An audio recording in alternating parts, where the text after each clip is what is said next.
Welcome to a special edition of the Pandocap show. Today we have Kimberly Nerpouni on the show. Kimberly, can you please share a little bit about your background with our audience? Yes, absolutely. Thank you, Laura, for having me.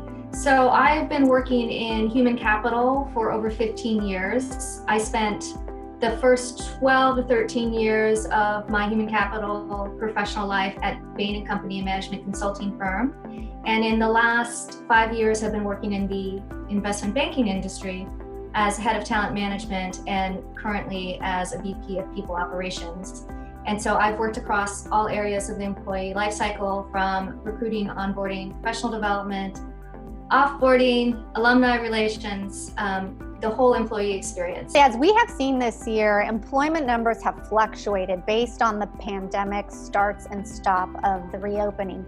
How are companies thinking about headcount moving into 2021? Are we going to see huge spikes in job opportunities, or do you think companies will bring back employment in a little bit more of a calculated way? We see, even in good times, bad times, there is generally a spike in the early part of the year for several reasons. One, there's psychology, new year, new beginnings. Let's start hiring, let's start that new project. And then obviously the fiscal calendar year usually line up for a lot of companies. So where there might not be any more budget going into the end of the year, budgets get refreshed and reset early in the year. So I think there are several factors at play. So I think it'll be good news for those that are looking to make a move or looking for a new opportunity in early 2021. We're currently seeing companies continue the hiring process through Zoom. What do you think about companies, continuing to conduct their hiring process through this method, and maybe the impacts of it both negatively or positively? That's a really good question. So I think that, quote unquote, bad hires happen all the time, pre-COVID, during COVID, and will continue to happen post-COVID. And I think it's about having the mechanics of a robust and well-aligned recruiting process in place. And that, unfortunately, with the Zoom environment, the virtual environment, those organizations that don't have a robust recruiting process where they have clear alignment with the needs of the organization and the qualifications of the candidate, clearly equipped interview process, interview guides and questions, and a well-oiled interview team.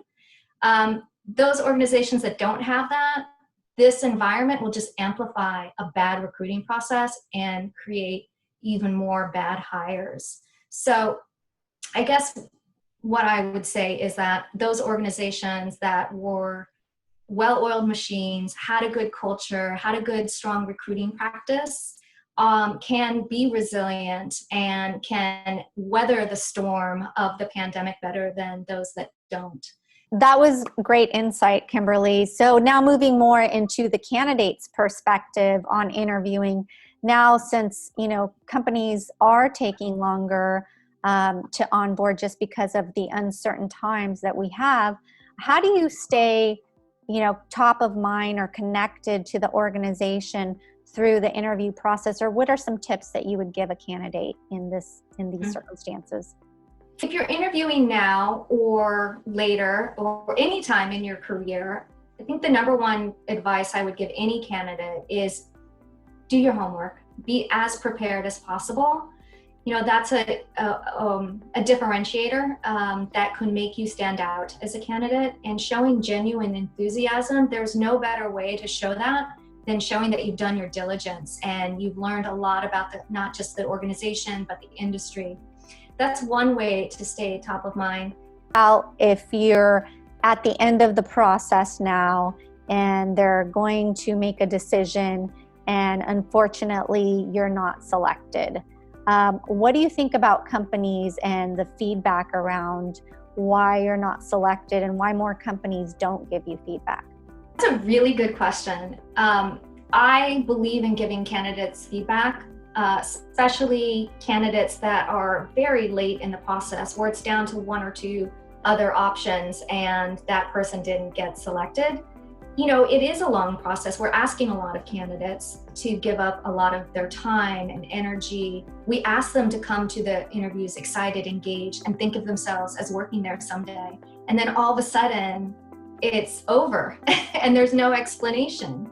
And I think in this day and age where we are creating more engaged workforces, where organizations put more value in open transparency, inclusion, and belonging, there is room for critical feedback to those that don't get the job. It's super helpful, and it's a form of respect that is, I think, well earned for any candidate that has spent hours with you and your organization.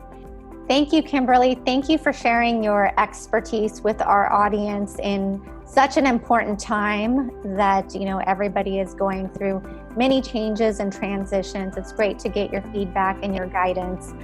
Thank you so much for being on the Pandocap show, and I look forward to having you again.